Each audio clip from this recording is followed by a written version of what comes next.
오늘 말씀은 갈라디아서 3장 1절에서 9절입니다. 키워드는 행위 아닌 믿음, 아브라함의 의, 참 자유를 주시는 성령님입니다. 어리석도다 갈라디아 사람들아, 예수 그리스도께서 십자가에 못 박히신 것이 너희 눈앞에 밝히 보이거늘 누가 너희를 꾀더냐.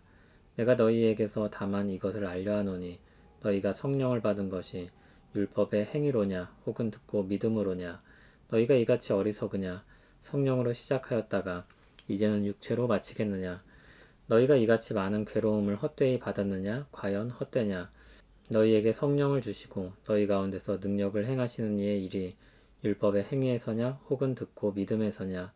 아브라함이 하나님을 믿음에 그것을 그에게 의로 정하셨다 함과 같으니라. 그런즉 믿음으로 말미암은 자들은 아브라함의 자손인 줄 알지어다.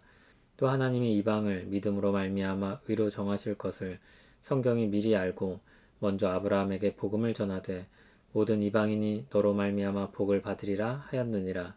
그러므로 믿음으로 말미암은 자는 믿음이 있는 아브라함과 함께 복을 받느니라. 아멘.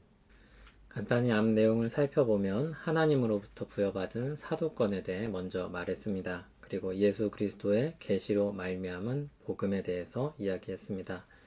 하나님의 계시를 따라서 사도 바울이 행한 복음 사역과 그리스도 안에서 사는 삶에 대해서 이야기했습니다.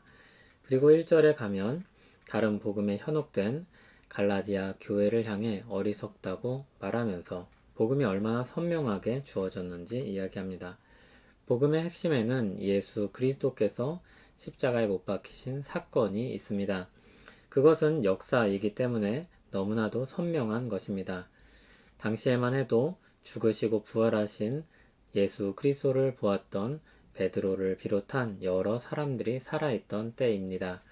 밝히 보이거늘로 번역된 이 말은 본래 이미 기록되었다는 뜻입니다. 거기서 전시하다, 계시하다 그런 의미로 확장됩니다. 그렇게 생생하게 복음이 그들에게 주어졌지만 그들은 지금 꾀임을 당하고 있습니다. 이것은 모든 신자가 유념해야 할 사실입니다. 우리가 얼마나 변하기 쉽고 흔들리기 쉬운지 모릅니다. 2절에서는 갈라디아 교회에게 믿음의 여정을 어떻게 시작했었는지 묻고 있습니다. 두 가지 대조되는 출발점이 있습니다. 하나는 율법의 행위이고 또 다른 하나는 듣고 믿은 것입니다. 그들은 성령을 받았다는 것을 알고 있습니다. 그리고 그것이 행위로 받은 것이 아니라 믿음으로 받았다는 것도 잘 알고 있습니다. 3절에서 그렇게 성령으로 시작한 것을 육체로 마치겠느냐 호소합니다. 여기 육체는 앞에서 말한 율법의 행위를 가리킵니다. 성령께서 주시는 은혜와 능력으로 시작했는데 이제 와서 율법을 지킴으로 구원의 여정을 마치겠냐는 것입니다. 4절에는 믿음으로 살기 시작하면서 갈라디아 교회가 고난당했던 것을 상기시키고 있습니다. 믿음을 지키기 위해 그렇게 애썼으면서도 다시 율법의 메인 삶으로 돌아가겠냐고 지적하는 것입니다. 5절은 다시 한번 같은 말을 반복해서 강조하고 있습니다. 성령을 주신 것, 그분을 통해 능력을 주시는 일, 이 모두 율법의 행위가 아니라 믿음에서 나온 것입니다. 믿음으로 시작했고 믿음의 길을 마치는 모든 과정까지도 성령께서 능력을 주심으로 이루어지는 일입니다. 6절부터는 아브라함의 예를 들어서 믿음에 대해 말합니다. 아브라함 역시 하나님을 믿었고 그로 인해 하나님께서 그를 의롭다 여겨주셨습니다. 의인인 것처럼 대해주셨습니다. 아브라함도 신약의 성도들처럼 은혜로 의를 얻은 것입니다. 그렇기 때문에 7절에서는 믿음으로 말미암은 자들이 아브라함의 자손이다 라고 합니다. 비록 혈통으로 이어져 있지 않을지라도 믿음 안에서 하나님은 우리를 한 자손으로 여기십니다. 하나님은 처음부터 이방인들을 포함한 구원의 계획을 가지고 계셨습니다. 아브라함에게 주셨던 약속에 이미 온 세상을 향한 구원 계획이 들어있었습니다. 오늘 본문 8절 그리고 창세기 12장 3절입니다. 아브라함을 통해 모든 족속이 복을 얻을 것이라는 약속입니다. 8절에는 재밌게도 아브라함이 먼저 이 복음을 들은 사람이라고 말합니다. 아브라함을 통해 모든 족속이 복을 얻을 것이라는 약속이 주어졌습니다. 그 약속과 하나님의 뜻대로 믿음으로 말미암는 자는 믿음이 있는 아브라함과 함께 모든 복락을 누리게 될 것입니다.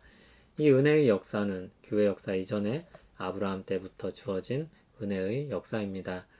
아브라함에게 주신 약속 이전에 하나님께서 품으신 은혜로운 뜻입니다.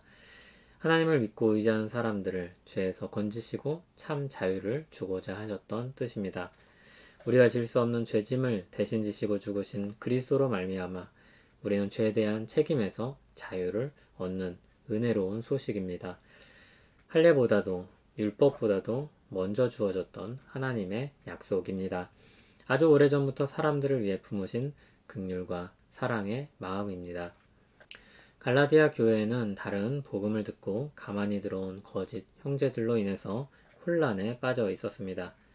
성도들 사이에서 심심치 않게 치열한 논쟁이 벌어졌을지 모릅니다.